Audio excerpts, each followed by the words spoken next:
Praise lord. దేవుని నామంలో మీ అందరికి వందనాలు తెలియజేసుకున్నాను. ఈ దినమున ఉదయకాల సమయంలో దేవుని వాక్యాన్ని చదువుకుందాం. అయితే అంశం దేవుని ప్రేమించుట. దేవుని ప్రేమించుట అంటే ఏంటి? దేవుణ్ణి ఎలా ప్రేమించాలి? మన మాటలతోన యేసయ్యా నేను ప్రేమిస్తున్నాను అని అంటే సరిపోతుందా? యేసయ్యా నీవే నా దేవుడువు అని అంటే సరిపోతుందా? లేకపోతే ఇంకేంటి అనేది మనం చూద్దాం. ఇప్పుడు 1 యోహాను సువార్త 5వ అధ్యాయం 3వ వాక్యం ఇలా సెలవిస్తుంది.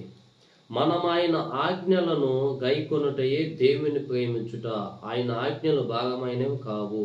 ప్రైజ్ ది లార్డ్, హల్లెలూయా. దేవుణ్ణి ప్రేమించుట అంటే ఆయన ఆజ్ఞలు పాటించాలి.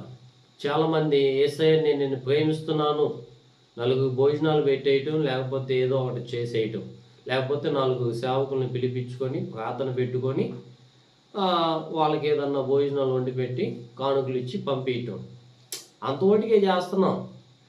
నిజంగా మనం దేవుని ప్రేమిస్తున్నామా? ఆజ్ఞలు పాటించాల.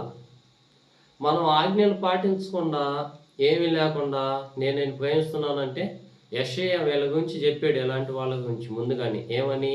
వీరు పై పెదాల నుంచి మాట్లాడుతున్నారు కానీ హృదయంలో నుంచి పలకటల్లా, హృదయంలో నుంచి దేవుని స్తుతించటల్లా. అంటే ప్రేమిస్తున్నానని పై పెదాలతో చెబుతున్నాము కానీ మరి దేవుని ఆజ్ఞ పాటిస్తున్నామా? ఈరోజు వాక్యం చదువుతున్నాం, ప్రార్థనకి వెళ్తున్నాం, ప్రతి ఆదివారం క్రమం తప్పకుండా మందిరానికి వెళ్తున్నాం, కానీ దేవుని ఆజ్ఞలు పాటిస్తున్నావా? దేవుని ఆజ్ఞలు ఎంతమంది అయితే పాటిస్తారో వాళ్ళందరూ కూడా ఇక్కడ వాక్యం ఎలా సెలవిస్తుంది? ఆయనను ప్రేమించేవాళ్ళు. Praise the lord. నిన్ను వల్లే నీ పొరుగువాన్ని ప్రేమించు. నీ దగ్గర ఒక వస్తువు ఉంటే ఇంకొకటి ఇచ్చేసే లేని వాళ్ళకి. నువ్వు పేదవాళ్ళకి భోజనం పెట్టు, పేదవాళ్ళకి వస్త్రాలు పంచు, పేదవాళ్ళని నువ్వు ఆదరించాలా.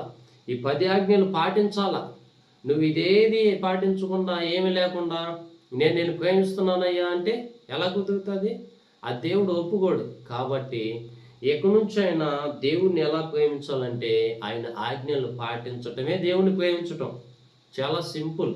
కాకపోతే మనకు అర్థం కాదు. ఆజ్ఞలు పాటించడం అంటే ఏదో కష్టం అనుకుంటారు. ఇవి తేలిగ్గా ఉంటుంది, అవి సులువే అని యేసయ్య అంటున్నాడు. కాబట్టి ఈ దినము నా ప్రియ దేవుని ప్రజలాగా ఈ వాక్యం విని మన జీవితాలు